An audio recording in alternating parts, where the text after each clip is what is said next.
Hey guys, welcome back to my channel. My name's Jessica Ward King, also known as the Stigma Crusher. And here in this channel, we deal with issues of mental health and mental illness from my twin perspectives as a person with lived experience of bipolar 2 disorder, as well as a person with a PhD in experimental psychology. Sound like your jam? You're more than welcome here. Please remember to hit subscribe, and if you would like to be notified each and every week when I post, hit that notifications bell as well.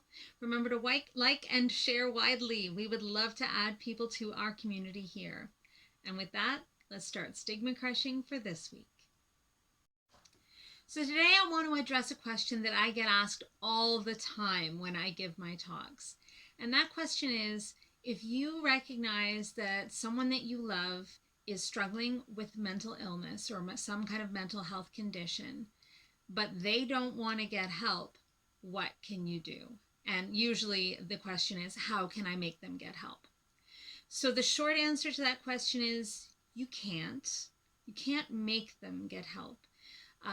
You can, is particularly if it's a person that's under your care, so a child or an elderly relative that is under your care, or even perhaps, someone of any age that's under your care, you can accompany them to the doctor. You can bring up your considerations and your concerns with their doctor, their family doctor. But you can't make them talk. You can't make them tell the doctor about their symptoms. You can't make them tell their boss, for example, about their symptoms or what's going on with them. And this can be really, really challenging because as a caregiver, or even just as a person who has a loved one that's struggling, you can see them struggling. And perhaps at this point, if you're asking this question, you are aware enough that they are doing things, having behaviors that are damaging them in key areas of their life. So for example, when I often get asked the question in the context of people at work. And so folks will say to me, I can see that my colleague is struggling, and I can see that they're having behavioral issues, work issues, and it would really benefit them if they would talk to their manager and tell their manager what's going on. And that would really go a long way to helping them get the accommodations that they need to be able to be a healthy and productive employee. And the answer is always, you can't make them go to their boss and talk about what's bothering them. So what can you do? This would be a very short video if that was the only answer. So what can you do? So as I mentioned, if you are a caregiver, you can take someone to the doctor and you can explain your perceptions and your concerns. And the doctor may wish to follow up with that person, depending on what their age is and what their mental capacity is. They may want to follow up with them without you in the room, which means you have absolutely no control over what is said or what is not said. You also you have limitations in terms of getting them help. So in terms of you can sign someone up for therapy, you can drive them to the therapist, but you can't make them talk about what's bothering them once they're in there. And that is just a limitation that you have. So what can you do if you're a caregiver? What can you do if you're a colleague? What can you do if you're a friend? The big thing I would say is you can open that door to conversation with you, yourself, and try to reduce the stigma that the person is experiencing with regards to whatever they're going through. So with mental illness and mental health issues, we know there's a lot of stigma around it. We know that people get the message that our culture does not respect people with mental illness. We get the message that people with mental illness are supposedly, well, they're crazy for one thing. They're lazy, they're stupid, they're often unattractive, they can't get or hold down a relationship, they can't be relied upon at work or as a parent or as a spouse, they are sucks on the system, they are potentially violent or dangerous, and so on and so forth. And we know that huge amounts of people would not consider being friends with, would not consider dating or being the spouse of persons with mental health issues. We know that there's a huge stigma there. And the people that are struggling know it too. In fact, they know it very, very acutely. And that's often why a person doesn't seek help.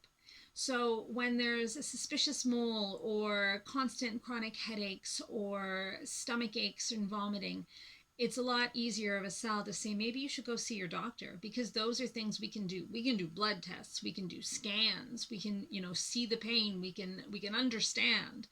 But with mental illness, if you recommend to someone that is feeling highly stigmatized that they go see their doctor, that's really, really threatening. The prospect, not you, but the prospect of going to see their doctor and maybe getting a diagnosis and maybe getting medication, and that would mean to that person that they're crazy, that they have mental illness, that they are all of these things, lazy, to potentially dangerous, not to be trusted, etc., etc. That would mean that it's real, that it's true. And so the choice that gets made quite often, and I can speak from experience, I made this choice for almost 15 years, is to just ignore it and hope that it will go away. Which sometimes it does, but most often it doesn't. And so, how can you help this person? By opening that door to conversation that is not as threatening with you as a loved one, as a colleague, as a friend, and make it a reciprocal conversation. So we've talked on this channel before about what we call contact, which is one of the ways to, and the best way to reduce stigma, in my opinion. It acts on the attitudes that people have about people with mental illness, particularly about themselves struggling with mental illness.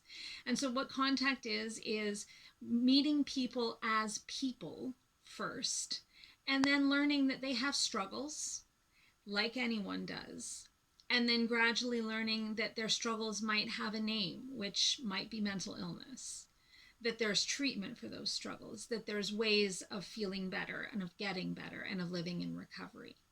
And it's a slower process. It's not a process of one conversation. It's a process of multiple conversations and building a relationship. If you already have a good relationship with this person, you're already halfway there. But building that relationship of vulnerability can still take time because the stigma is so threatening. And so sharing your own struggles is a good way to help build that relationship of contact. And your struggles might not be mental health struggles, or perhaps they are. You might not have mental illness, but we all have mental health. And all of us struggle at times with our mental health, particularly in times of pandemic or times of particular environmental strife, when there's war, when there's unemployment, when there are financial concerns, when there are family concerns. Everybody struggles with their mental health sometimes, and you can start there because that is an experience that everybody has. And as you share your experiences with psychological troubles, the person that you're working with can also share their experiences and gradually be able to confide in you even those things that worry them the most, like perhaps that they have something that's like a mental illness. And once you've created that relationship and you've broached that subject, you can suggest things like if they have an employee assistance program, so they can call it and have short-term counseling, for example. Or if they could go to their family doctor if they have the insurance or the ability to go and see someone. Or perhaps that they try to get a referral for a counselor, or perhaps that medication might be the right thing for them if they talk to their doctor about it. You can offer to go with them if they feel like it would be more comfortable to have somebody there with them to support them. You can offer to go and just sit in the waiting room. You can offer to drive them there. But it really does take creating that relationship and making sure that the person understands that you're not going to stigmatize them for having struggles with mental illness. And then you can also reinforce that their doctor is not going to stigmatize them, that it doesn't mean the end of your career. You could refer them to someone like myself, where, go and check out this person who is struggling very heavily with a very serious and chronic and long-term mental illness, but is nonetheless successful. Nonetheless, it has a great job that they love, a family who supports them and loves them, a spouse whom they are truly a partner with. You can point to different people in your own life that have that experience, that being diagnosed with mental illness does not mark the end of your existence, but instead is just like any other illness. You can also acknowledge, however, that they will face stigma and work on what they can do when they do face it. Working on internal or self stigma is one of the most important things because you carry that around in your head. And I can tell you, even as a stigma crusher, I still carry around self stigma in my head that's constantly telling me that I'm useless, that I couldn't be relied upon, that I'm lazy, that I'm a suck on all of those stigmatizing things that I've already mentioned. It kind of yells at you in your head sometimes, and it's really important to have things to fight back on that with. And so for myself, I will say, but I'm not lazy. I'm working very hard, and I am a hard worker. I identify that way. And I'm not perfect, but I can be remarkable. And I'm not always going to be on point. I will sometimes get sick. And that might be that I get sick with a migraine. It might be that I get sick with COVID, or it might be that I get sick with my mental illness. And that it's okay to take time off. It's okay to go to psychiatrist and psychologist and therapist and doctor appointments. And it's okay to take mental health days. And so as you build up that kind of vocabulary and that those core beliefs that it is okay, you can help someone build those up. And they can fight back against their internalized stigma, and they can also fight back against the stigma they will get from culture and they will get from the institutions that they're part of. You may want to consider asking the person to speak with if they have a faith community, the leader of their faith community. Sometimes faith communities are a great help with mental illness. Sometimes they're a little bit more challenging. The beliefs that are associated with that faith community aren't as accepting of mental illness. And while some are great and may have some solutions or some resources to add, others you may need to help that person work with their faith provider to come to an understanding of what that means for them. So there are a lot of considerations when you come and say, how can I get someone the help they need when they don't want the help? The answer is they need to want the help. And I know this from my own experience. I was sent to the psychiatrist. I went once, sat there with my arms folded and my very best. I know about myself, and I know I don't have mental illness, and there's nothing you can say about it, face on. And I didn't go back for my second appointment because I couldn't possibly have mental illness. I was successful. I now realize that you can be successful with mental illness. You can also be struggling really, really hard and still be successful and have mental illness. And so you cannot make them go. You cannot make them get the help, but you can work with them. You can create a safe space for them. You can give them the language that they might need to explain what they're going through. You can offer to accompany them as far as they wish for you to accompany them. And remember always, make it a reciprocal relationship. Nobody likes to be the one who is constantly a burden. And that's another consideration when people think they're struggling with mental illness. They don't want to be a burden on anybody. Nobody likes to be a burden. And so make your relationships reciprocal. Don't make anybody your project to get them well, but instead make them your friend or your loved one, and to help them get well on their own terms.